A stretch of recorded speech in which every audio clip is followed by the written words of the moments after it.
Students, कैसे हैं आप सब। उम्मीद करती हूँ आप लोग अच्छे होंगे। आज आपकी वर्कशीट नंबर 99 है। इसे अच्छे से लेबल कर लीजिए, डेट डाल दीजिए, क्लास, सब्जेक्ट, अपना नाम, अपने टीचर का नाम लिख लीजिए।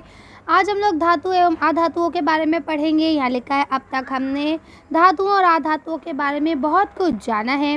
आज हम धातु और अधातु के भौतिक गुणों की तुलना करते हुए इन सभी की पुनरावृत्ति करेंगे, यानी इन्हें रिवाइज करेंगे और डिफरेंट को मतलब एक तरह से इनको कंपेयर करेंगे और कंपेयर के थ्रू ही हम इसका रिवीजन करेंगे। तो अब देखिए, जैसे गुण है धातु के और अधातु के। अब ऐसे यहाँ लिखा है दिखावट, यानी दिखने में कैसा है। तो धातु ये चमकीली यानी चमकदार होती है, जबकि ये चमकीली नहीं होती है ना। ये निष्पक्ष होती है यानी ब्रॉड टाइप की होती है। ठीक, आयोडीन को छोड़ के सिर्फ एक आयोडीन है जो चमकीला होता है। इसके अलावा हम अवस्था की बात करें तो यहाँ लिखा है सभी धातु सामान्य ताप पर ठोस होते हैं, परंतु सिर्फ पारा यानी जिसे आप मरकरी कहते हैं वो कमरे के तापमान पर तरल अवस्था में रहता है, जिसका उपयोग हम लोग थर्मोमीटर में करते हैं। क्लियर है कि सारी धातुएं जनरली क्या होती हैं, वो रूम टेम्परेचर पे यानी जो आपका रूम टेम्परेचर होता है सामान्य तापमान पे वो क्या रहती हैं, ठोस रहती हैं, है ना। लोहा, सोना, चांदी देख लीजिए, क्या कोई गलता है? नहीं गलता सामान्य रूम टेम्परेचर पे।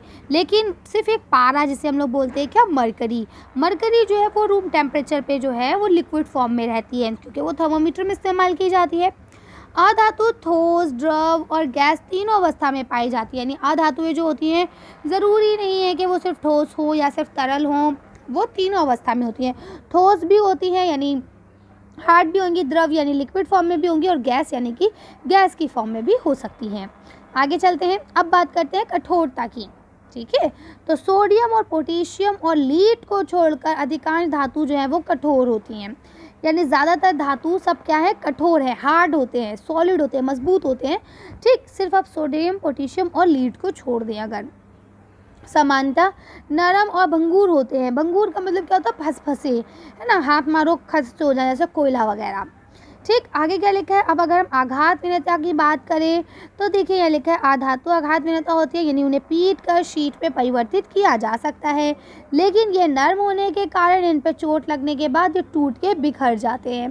देखिए यहाँ पे आपके ये जो है ना, इसको हमने देखिए शीट में बदल दिया, लेकिन आपने कोयले को अगर मारा तो कोयले का क्या बन जाता है, चूरा बन जाता है ना। ये आघातवंदीय नहीं होते हैं। क्लियर है, चलिए आगे चलते हैं। ये सब चीज़ें हम लोग पढ़ के आ चुके हैं, इसमें कोई भी चीज़ नई नहीं है। अब देखिए तैनाता की बात करें तो खींचकर तारों में परिवर्तन किया जा सकता है, और ऐसा ज़्यादातर सभी धातुओं में होता है कि उसको हम खींच के तार में परिवर्तन कर सकते हैं। ये गुण इनमें नहीं होता है, यानी कि भाई जब आप हथौड़ा मारेंगे तो वो खस से टूट जाते हैं, पाउडर बन के बिखर जाते हैं, तो हम उनको तार में कैसे बता सकते हैं, बताइए भला, है ना। अब हम बात करें चालकता के बाद में, यानी कि वो कैसे कंडक्टर हैं, गुड कंडक्टर हैं और इंसुलेटर है यानी बैड कंडक्टर हैं। तो देखिए जो आपके जितने भी धातु होते हैं, धातुएं ऊष्मा और विद्युत के सुचालक होते हैं, यानी जितने भी धातु होंगे उसके अंदर से आपकी लाइट और एनर्जी दोनों चीज़ें, हीट और एनर्जी, है ना, हीट और इलेक्ट्रिसिटी दोनों चीज़ें पास हो जाती हैं। लेकिन आपकी अगर हम अधातुओं की बात करें तो उसमें से नहीं होते हैं, ये कुचालक होते हैं, इसमें ऊष्मा और विद्युत पास नहीं होती, यानी कि ना ही आपकी गर्मी पास होगी और ना ही आपकी एनर्जी पास होगी। ठीक है, अब अगर हम धावनिक की बात करें यानी आवाज़ के तौर पे बात करें तो यहाँ दिखा है ये धावनिक होती हैं, इसकी वजह से घंटियाँ धातु की बनाई जाती है, यानी इनके अंदर से आवाज़ निकलती है। ठीक, ये धावनिक नहीं होती है, जाहिर सी बात है, लकड़ी को पीटो तो उस तरह की वाइब्रेशन वाली आवाज़ नहीं आती है ना। अब उदाहरण में आपको दे दिया गया, इसके उदाहरण क्या हो सकते हैं, लोहा, सोना, कॉपर, एल्युमिनियम, मैग्नीशियम।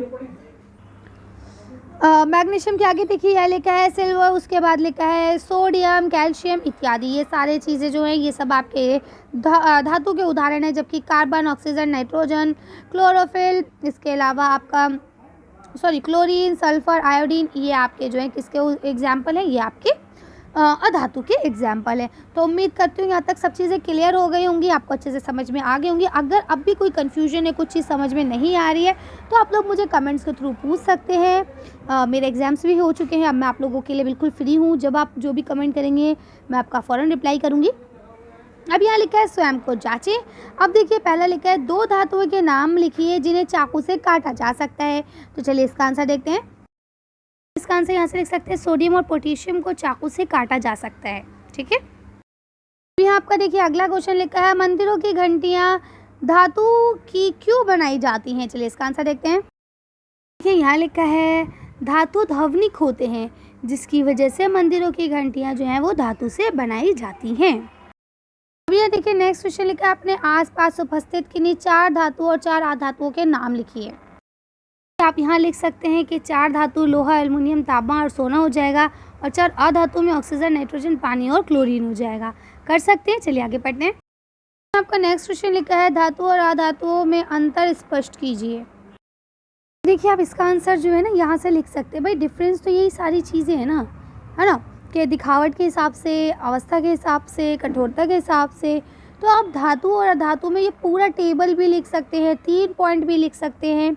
तो जो आपको अच्छा लगे आप वो लिख दें, चाहे तो इसको इन 3 ही पॉइंट के हिसाब से लिख दें, उदाहरण लिख दें, है ना। तो ये एक तरह से ये जो टेबल यहाँ आपको दी गई है, इसी टेबल को ही पूरा आपको लिखना है।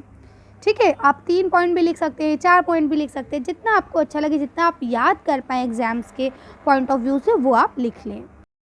यहाँ आपका देखिए लास्ट क्वेश्चन लिखा है, एक ऐसे धातु का नाम बताइए जो कमरे के तापमान पर द्रवावस्था में होती है। अब देखिए आप लिखेंगे पारा यानी मरकरी कमरे के तापमान पर तलावस्था में होती है, जिसका उपयोग हम थर्मोमीटर में करते हैं।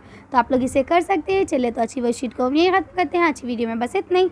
अगर आपको हमारी वीडियो पसंद आई हो तो प्लीज़ इसे लाइक और शेयर करें। अगर अभी तक आपने हमारे चैनल को सब्सक्राइब नहीं किया तो प्लीज़ हमारे चैनल को सब्सक्राइब करें। Thank you for watching.